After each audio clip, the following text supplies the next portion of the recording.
வணக்கம். இன்னைக்கு உங்களுக்காக கதை சொல்ல வந்திருப்பது வியல் உங்கள் சகி. இன்னைக்கு நம்ம பார்க்க போற கதையின் பெயர் காவல். கதைக்குள்ள போலாமா?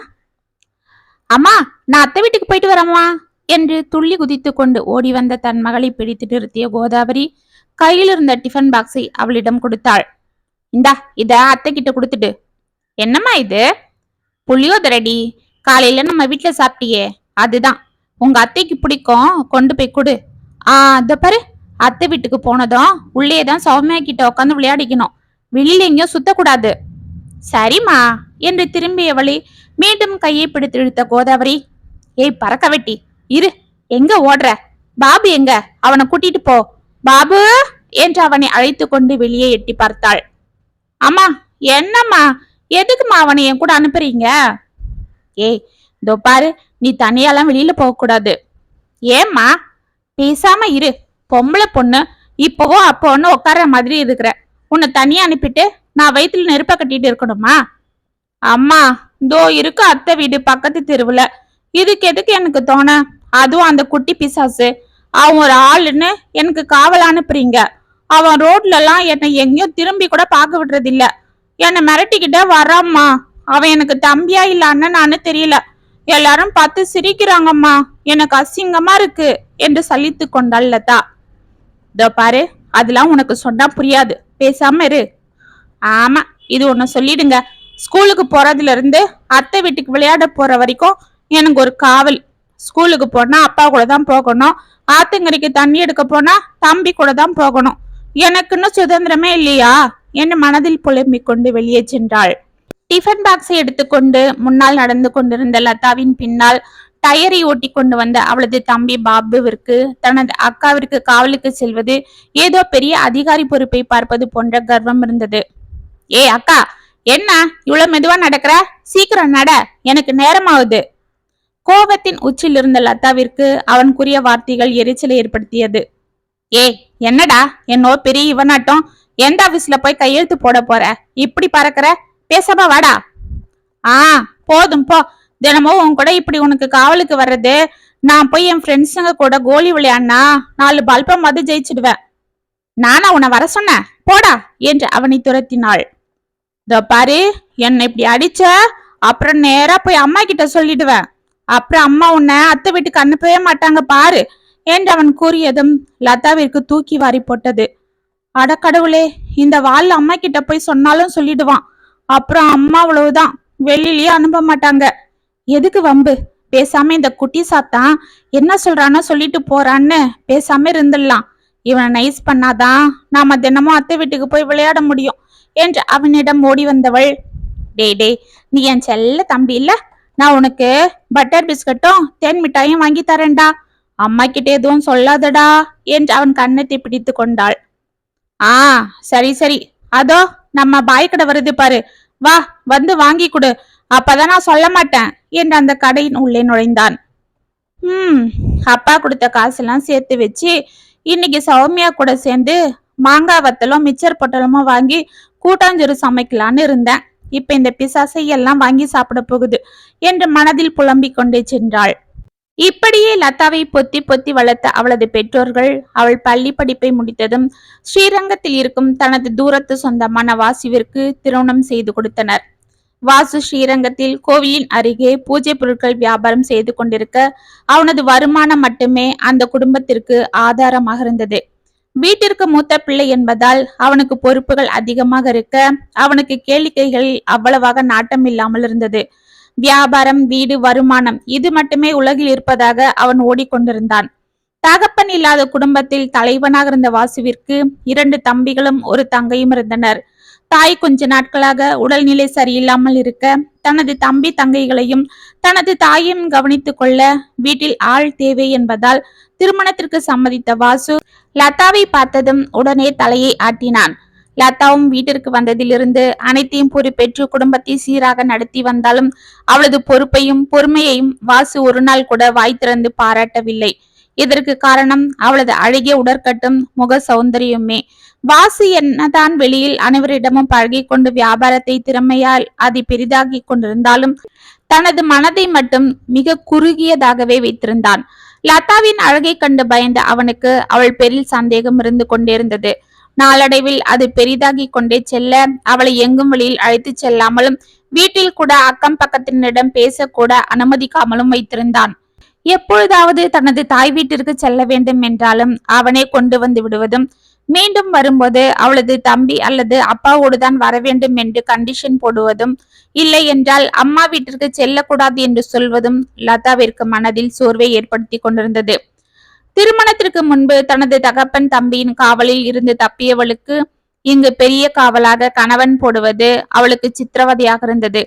இந்தியா சுதந்திர நாடாக அறிவிக்கப்பட்டு பல ஆண்டுகள் ஆகியும் தான் மட்டும் ஏதோ ஒரு அடிமையாகவே இவர்கள் மத்தியில் வாழ்ந்து கொண்டிருப்பதாக அடிக்கடி தோன்றுவதுண்டு. தனது இளமை காலங்கள் எல்லாம் இப்படி ஒரு கட்டுக்காவலோடு செல்ல அந்த மனவேதனையோட தனது பொறுப்புகளை செய்து கொண்டிருந்த லதா தனது கணவனின் தம்பி தங்கைகளை படிக்க வைத்து திருமணம் செய்து முடித்து அவர்களை தனது கணவனுடன் இருந்து ஒப்பேற்றி அனுப்பினாள்.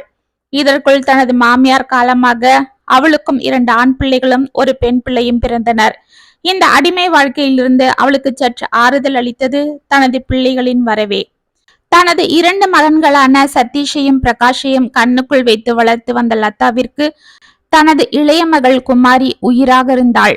அவர்களின் 10 வயது வரைதான் அந்த சந்தோஷம் நிலைத்திருந்தது லதாவிற்கு. அதற்கு பிறகு அவர்களது வளர்ப்பையும் அவர்களது பொறுப்புகளையும் வாசுவே பார்த்து கொள்ள சதீஷும் பிரகாஷும் தனது தந்தையை போன்றே தயாரானார்கள். தாய் மீது பாசம் இருந்தாலும் தகப்பன் பேச்சை தான் பெரியதாக மதித்து வந்தனர்.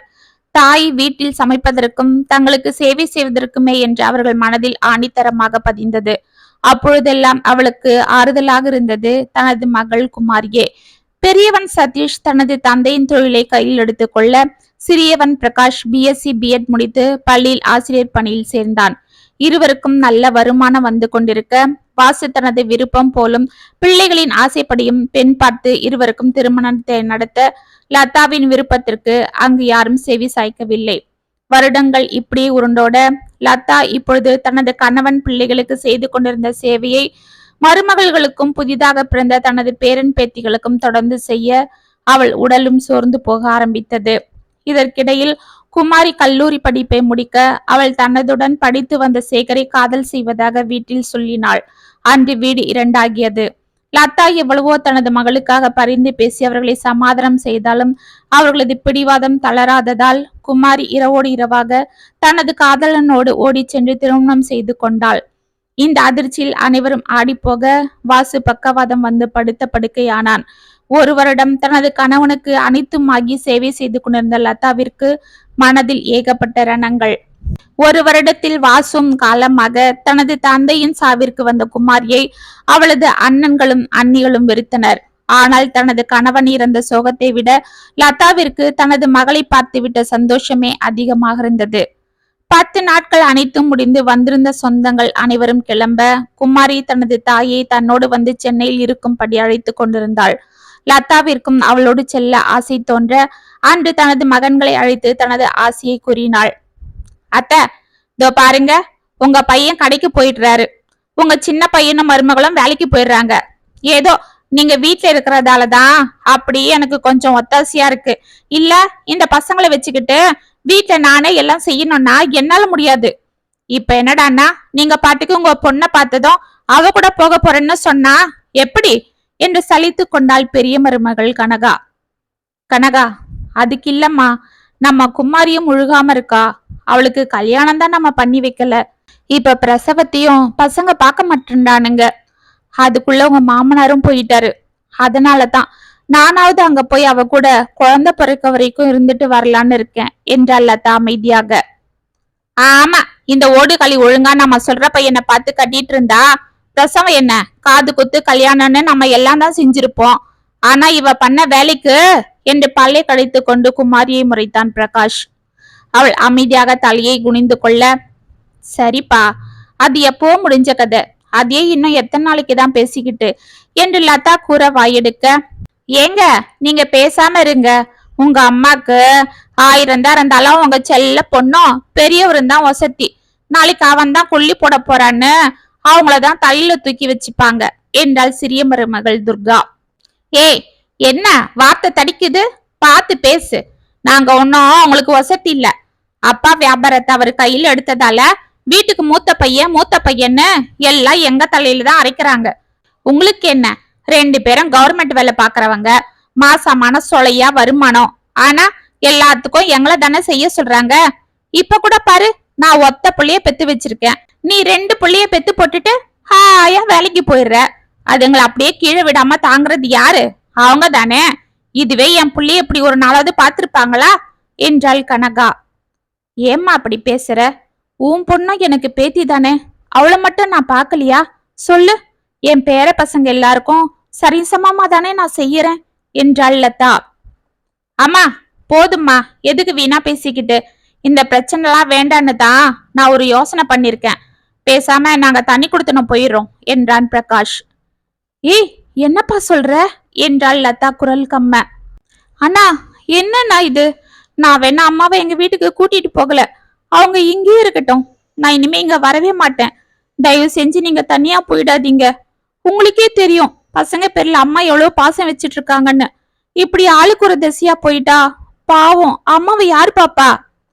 அத பத்தி நீ பேசாத, பேசாம வேலையை பார்த்துட்டு கிளம்பு, இது எங்க பிரச்சனை என்று முன்னால் வந்த துர்கா. அத்த, தோ பாருங்க, அக்கா வீட்டுல இருக்கிறவங்க, அதுவும் இல்லாம அவங்களுக்கு ஒரே ஒரு குழந்தைதான், அவளும் வளர்ந்துட்டா. அதனால அவளை பாத்துக்க ஒன்னும் ஆளு தேவையில்லை. ஆனா என் பசங்க 2 தான் சிறுசுங்க, அதனால நீங்க எங்க கூட தான் இருக்கணும் என்றாள்.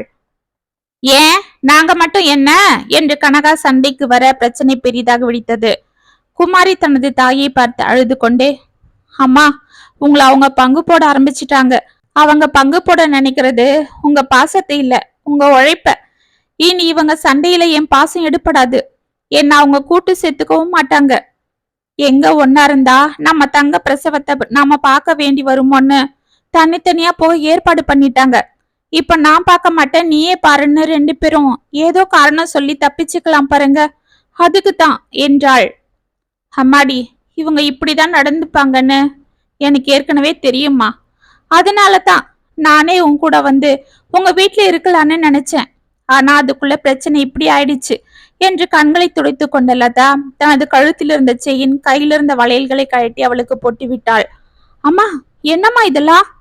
இதோ பாரு, இவங்க அடிச்சுக்கிறத பார்த்தா உனக்கு இவங்க எதுவும் செய்ய மாட்டாங்க, என்கிட்ட இருக்கிற இந்த நகையும் விட்டு வைக்க மாட்டாங்கன்னு தோணுது. அதனால இதை எடுத்துக்கிட்டு போயிடு. இதுக்கு மேல உன் தாய் வீட்டுல இருந்து நீ எதையுமே எதிர்பார்க்காத. என்னைக்காவது இவங்க காவலை மீறி என்னால உன்கிட்ட வர முடியுதான்னு பாக்குறேன் என்று அழுது கொண்டே தனது மகளை வழி அனுப்பினாள் லதா. ஒரு வழியாக சண்டை ஓய்ந்து ஆளுக்கு ஒரு திசையாக பிரிந்து சென்ற பிள்ளைகள் தனது தாயை 6 மாதம் ஒருவர் பார்த்து கொள்வது என்று முடிவெடுத்தனர். நாட்கள் உருண்டோடியது. அவள் உடல் வலிமையோடு இருந்து உழைத்த போதெல்லாம் அவளை இருக்க சொல்லி வற்புறுத்திய பிள்ளைகள் இப்பொழுது அவள் உடல்நிலை சோர்ந்து போக ஆரம்பித்த நிலையில் அவளை தங்களிடம் இருந்து தள்ளிவிடவே திட்டமிட்டனர். அவள் உடல்நிலை தளர தளர அவள் மரியாதையும் தனது பிள்ளைகளிடம் தளர்ந்து கொண்டிருந்தது.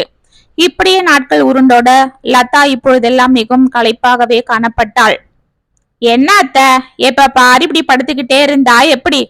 உங்க புள்ள வியாபாரத்தை பெருசாக்குறேன்னு பக்கத்துல இருந்த கடையும் சேர்த்து வாடகைக்கு எடுத்து கடையை பெருசாக்கிட்டாரு. இப்ப அதை பாத்துக்க நான் உட வேண்டி கிடக்கு. இதெல்லாம் யார நம்பி நாங்க செய்யறோம்? ஏதோ நீங்க வீட்டுல இருந்து எல்லாம் பாத்துப்பீங்கன்னு தானே. நீங்க என்னடானா எப்ப பாரு சீக்காளியாட்டம் படுத்துக்கிட்டே இருந்தா எப்படி? உங்க சின்ன பையனும் உஷாரா நீங்க இப்படி படுக்கவே 2 பேரும் டிரான்ஸ்பர் வாங்கிக்கிட்டு திருச்சிக்கு போயிட்டாங்க. இப்ப நாங்களே உங்களை இங்க பாத்துட்டு இருக்க வேண்டியதா ஆயிடுச்சு. நல்லா இருக்கும் போதெல்லாம் அந்த புள்ளிக்கு உழைச்சிங்க, இப்ப எங்க கிட்ட வரும்போது மட்டும் முடியலன்னு என் உயிரை வாங்குறீங்க என்றாள் கனகா. அம்மா, ஏம்மா அப்படிலாம் பேசுற? நான் என்ன வீட்டுல வேலை செய்யாமலா இருக்கேன்? ஏதோ இந்த மூட்டு வலி என் உயிரை வாங்குது. சின்னவன் ஏதோ சென்னையில டாக்டர் இருக்காரு, அவர்கிட்ட கூட்டிட்டு போறேன்னு சொன்னான். அதுக்குள்ள அவங்க மாத்தலாகி போயிட்டாங்க. ஏன், உங்க மகளும் இப்ப அங்கதானே இருக்கா? அவகிட்ட போறது இருந்த நகையெல்லாம் அவதானே புடுங்கிக்கிட்டு போனா. அன்னையில இருந்து எட்டியாவது வந்து பார்த்தாளா? ஏம்மா அப்படி பேசுற? அவ வரன்னு எத்தனை நாள் உங்களுக்கு போனை போட்டு கேட்டா? நீங்க தான் பிடிவாதமா அவளை வரக்கூடாதுன்னும் என்னையும் அங்க போக கூடாதுன்னு தடுத்துட்டீங்க. அவகிட்ட போன் கூட பேசக்கூடாதுன்னு சொல்லிட்டீங்க. அதுக்கப்புறம் அவ எங்க இருக்கா என்ன எதுன்னு ஒன்னும் தெரியல என்று பெருமூச்சு விட்டாள் லதா. ஆமா, இதுல ஒன்னும் குறைச்சல் இல்ல. நாளைக்கு கிளம்பி ரெடியா இருங்க, திருச்சியில இருக்கிற உங்க பையன் வீட்டுல கொண்டு போய் உங்களை விட்டுட்டு வரேன்னு உங்க பெரிய பையன் சொன்னாரு என்றாள். இல்லம்மா, என்னால இந்த கால் வலியோட எங்கேயும் போக முடியாது. சின்னவனுக்கு போனை போட்டு அவனை இங்க வந்து என்னை பார்த்துட்டு போக சொல்லு, நான் இங்கே இருந்துடுறேன் என்றாள். அதெல்லாம் முடியாது என்று அவள் கூறிக்கொண்டிருக்க, ஏய் கனகா, என்ன இது எப்ப பாரு வீட்டுல கத்திக்கிட்டு, கடைக்கு நேரமாகுது, சமையல் பண்ணிட்டியா இல்லையா என்று அங்கு வந்தான் சதீஷ். ஆமா, உங்களுக்கு உங்க வியாபாரம் பார்க்கணும், அது ஒண்ணுதான் பிரச்சனை. வீட்டுல என்ன நடக்குது என்ன எதுன்னு ஒன்னும் கவனிக்காதீங்க. என்னடி, என்ன ஆச்சு இப்ப? பாருங்க, உங்க அம்மாக்கு கால் வலிக்குதான், அதனால எந்த வேலையும் செய்ய மாட்டாங்களாம். இப்படியே படுத்து கிடந்தா எப்படி? எழுந்து ஏதாவது செஞ்சாதானே. இப்பெல்லாம் உங்க தம்பி வீட்டுக்கும் போறதில்ல. அவங்க என்னவோ விருந்தாளி போல வந்து உங்க அம்மாவை பார்த்துட்டு போயிடுறாங்க. ஏன் அவங்க கூட்டிட்டு போய் வச்சுக்க கூடாதா? எல்லாம் என் தலையில தான் விடியணுமா என்று புரிந்து தள்ளினாள். சரி விடு, முடியும் போது அவங்க செய்யலையா? இப்ப முடியலன்னா நாம தான் பார்த்தாகணும். ஏன் அந்த பொறுப்பு உங்க தம்பிக்கு இல்லையா? இல்லையே, என்ன பண்ண சொல்ற? சரி சரி, கடைக்கு நேரம் ஆகுது, இருங்க. எனக்கு என்ன 10 கையா இருக்கு? அதுக்குதான் சொன்னேன் நீ வீட்டுல இருன்னு. எதுக்கு நீ வேற என் கூட கடைக்கு வரணும்னு இப்படி அடம் பிடிக்கிற? நான் தான் அங்க வேலைக்கு ஆளை போட்டிருக்கேன் இல்ல என்றான் சதீஷ். அதெல்லாம் அவங்க சரியா பாத்துப்பாங்களா? நானும் கூட வந்தா உங்களுக்கு ஒத்தாசையா இருக்குமேனு தான் வர்றேன் என்றாள் கனகா தட்டு திருமாறிக்கொண்டு. லதா அவளை அமைதியாக பார்த்து புன்னகை செய்தாள். என்ன அத்த அப்படி பாக்குறீங்க? நான் என்னவோ வீட்டுல இருந்தா எல்லா வேலையும் பாக்கணுமேன்னு பயந்து கடைக்கு போய் உக்காந்துக்கிற மாதிரி இல்ல நீங்க பாக்குறீங்க. அப்படிலாம் ஒண்ணு இல்ல என்றாள். நான் ஒன்னும் சொல்லலையேம்மா என்றாள் லதா அமைதியாக. சரி சரி, நான் போய் கிளம்புறேன் என்று உள்ளே சென்றாள் கனகா. அவள் சென்றதும் தலையில் அடித்து கொண்ட சதீஷ், என்னம்மா என்னாச்சு? இப்பெல்லாம் எதுக்கு தம்பி வீட்டுக்கு போக மாட்டேன்றீங்க என்றான் தனது தாயை பார்த்து. சதீஷ், அங்க போனா எனக்கு என்னவோ போல இருக்குப்பா. அவங்க 2 பேரும் காலையில எழுந்து வேலைக்கு போனா சாயங்காலம் தான் வர்றாங்க. பசங்களும் காலையில ஸ்கூலுக்கு போயிட்டு சாயங்காலம் பாட்டு கிளாஸ் கராத்தே கிளாஸ்ன்னு என்னவோ படிச்சுட்டு ராத்திரிக்கு தான் வருதுங்க. அது வரைக்கும் எனக்கு தனியா இருக்க என்னவோ போல இருக்கு. நாம எல்லாரும் ஒன்னா இருந்த வரைக்கும் எனக்கு வேலை அதிகமா இருந்தாலும் எப்படியோ என் பிள்ளைங்க பேர பசங்களோட இருக்கிற தெம்பு இருக்கும். அப்படியே பொழுதும் போயிடும், நிம்மதியா இருப்பேன். ஆனா இப்பெல்லாம் உடம்பு தளர்ந்து போயிடுச்சு. மனசுல பயம் வந்து ஒட்டிக்கிச்சு. ஏதோ எனக்கு சொல்ல தெரியாத அழுத்தம் நெஞ்சு அடைக்குதுப்பா. அதுதான் இங்கே இருந்துடுறேன். இங்கன்னா எனக்கு பக்கத்துல பழக்கமானவங்க இருக்காங்க. ஒரு நாள் இல்லைனாலும் ஒரு நாள் வந்து எட்டி பாக்குறாங்க. நம்ம சுமதி குட்டியும் சாயங்காலத்துல பொழுதோட வந்து என்கிட்ட பேசிட்டு இருப்பா. அதுக்கு தான் இங்க கிடக்குறேன். ஆனா இத கனகா புரிஞ்சுக்கிறது இல்ல என்றாள். சரிம்மா, நீங்க இங்கே இருங்க. நான் வேணா அவளை கடைக்கு வர வேணான்னு சொல்லிடுறேன். இப்ப அவ கடைக்கு வந்து ஒன்னும் ஆக போறது இல்ல. வேண்டாம்ப்பா, அவ வீட்டுல இருந்தா வேலைக்கு பால் மாறிக்கிட்டு என்ன கண்டபடி பேசுறா. இதெல்லாம் என்னால தாங்க முடியாது. நானே மெல்லமா எழுந்து வேலை பாத்துக்கிறேன். நீங்க கிளம்புங்க என்றாள் லதா மூச்சு வாங்க. சரிம்மா, பார்த்து பத்திரமா இருங்க. அடுத்த வாரம் அவங்க அண்ணன் பொண்ணுக்கு கல்யாணமா, சுசீந்திரம் போறோம். உங்களையும் கூட்டிட்டு போலான்னா உங்களுக்கு முடியல. ஆமாப்பா, நான் வரல, நீங்க போயிட்டு வாங்க. சரிம்மா, நாங்க ஊர்ல இருந்து வந்து உங்களை நான் ஆஸ்பத்திரிக்கு கூட்டிட்டு போறேன் என்று எழுந்து சென்றான் சதீஷ். 2 நாட்கள் சென்றது. அன்று சதீஷ் தனது மனைவியின் பிடிவாதத்தில் 1 வாரம் முன்பே அவளது அண்ணன் வீட்டிற்கு புறப்பட தனது தாயிடம் சொல்ல அவள் அறைக்கு வந்தான். லதா ஏதோ மிகவும் சோர்வாக கட்டில் அமைதியாக படுத்திருந்தாள். அம்மா என்ற சதீஷின் குரலை கேட்டு எழுந்தவள், என்னப்பா என்று அவனை உற்று பார்த்தாள். அம்மா, என்னம்மா ரொம்ப முடியலையா? நேத்துல இருந்து நீங்க எதுவும் சாப்பிடலன்னு நம்ம சுமதி குட்டி சொன்னா. அதெல்லாம் ஒண்ணும் இல்லப்பா, என்னவோ ஒன்னும் பசி இல்ல, அதுதான். சரிம்மா, வாங்க டாக்டர் கிட்ட போலாம் என்று அவள் அருகில் வந்து அமர்ந்தான். அதுதான் அவங்க ஒன்னும் இல்லைன்னு சொல்றாங்க இல்ல. நல்லா இருக்கிறவங்களை கொண்டு போய் ஆஸ்பத்திரியில் தள்ளணுமா? அதுவும் கரெக்டா ஊருக்கு கிளம்பும் போது என்று கத்தி கொண்டு அங்கு வந்தாள் கனகா. ஏய், என்ன பேசுற என்று சதீஷ் ஏதோ பேச, அப்பா சதீஷ், நீங்க ஊருக்கு கிளம்புங்க, எனக்கு ஒண்ணும் இல்ல, நான் கொஞ்ச நேரத்துல எழுந்துடுவேன். போய் ஒரு கஷாயம் வச்சு குடிச்சா எல்லாம் சரியாகிடும் என்றாள். இல்ல பாட்டி, உங்களை இப்படி தனியா விட்டுட்டு நாங்க மட்டும் எப்படி போறது? நான் வேணா உங்க கூட இருக்கவா என்றாள் சுமதி. ஏய் அதிக பிரசங்கி, உன் மனசுல என்ன பெரிய இவன்னு நினைப்பா? முளைச்சு 3 எல்லாம் விடல, அதுக்குள்ள வாயப்பாரு. அங்க உன்னை எல்லாரும் கேட்டா நான் என்ன பதில் சொல்றது? பேசாம இங்க கூட வா, உங்க பாட்டிக்கு ஒன்னா ஆகாது அதுக்குள்ள என்றாள் கனகா. ஆமாண்டா கண்ணு, எனக்கு ஒண்ணும் இல்ல.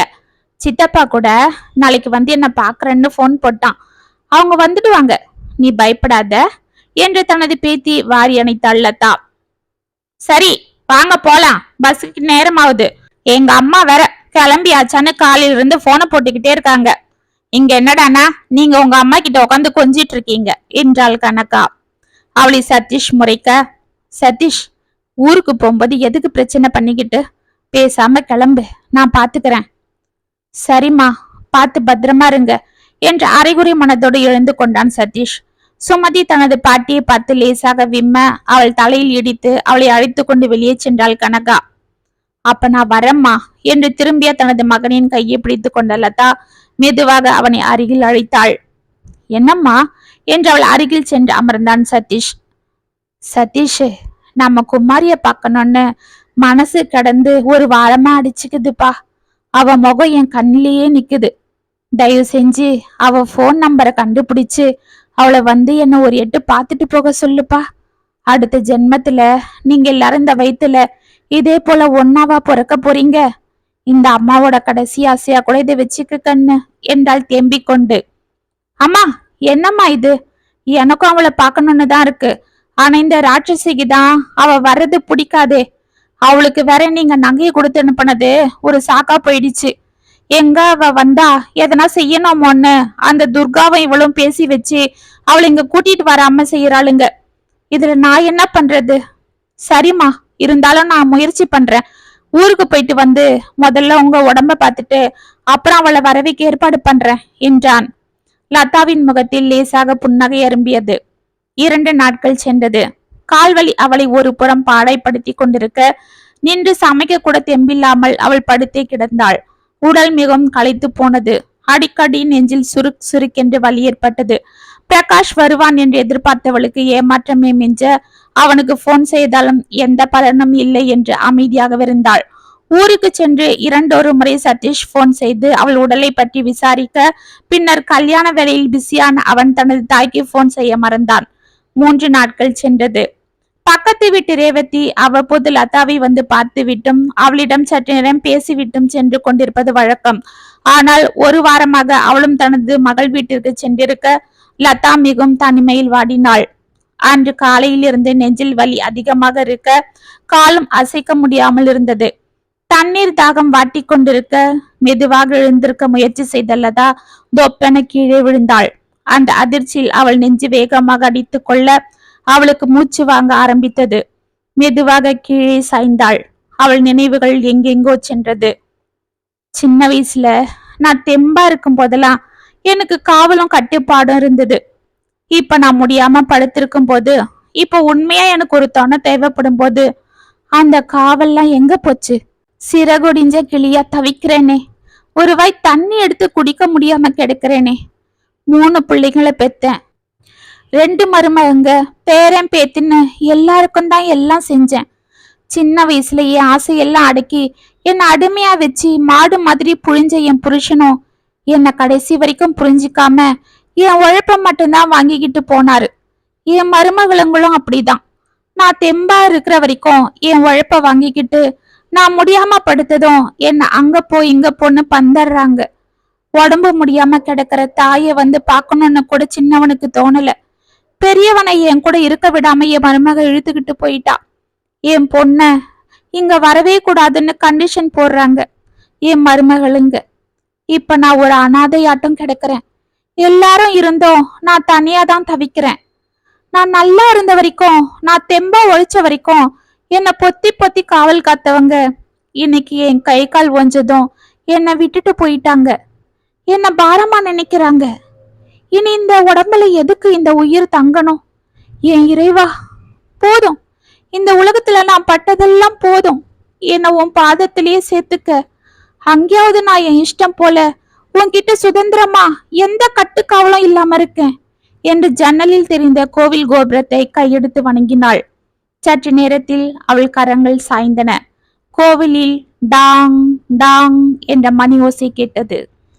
இத்துடன் காவல் கதை முற்றம். உங்களுக்கான எழுதின இந்த கதை உங்களுக்கு பிடிச்சிருந்தா கமெண்ட்ஸ்ல சொல்லுங்க, லைக் பண்ணுங்க, ஷேர் பண்ணுங்க, மறக்காம சப்ஸ்கிரைப் பண்ணிக்கோங்க. மீண்டும் நாளைக்கு வேற ஒரு சுவாரஸ்யமான கதையோட உங்களை சந்திக்கிறேன். அது வரைக்கும் இணைப்பிலே இருங்க. இப்படிக்கு வியல் உங்கள் சகி.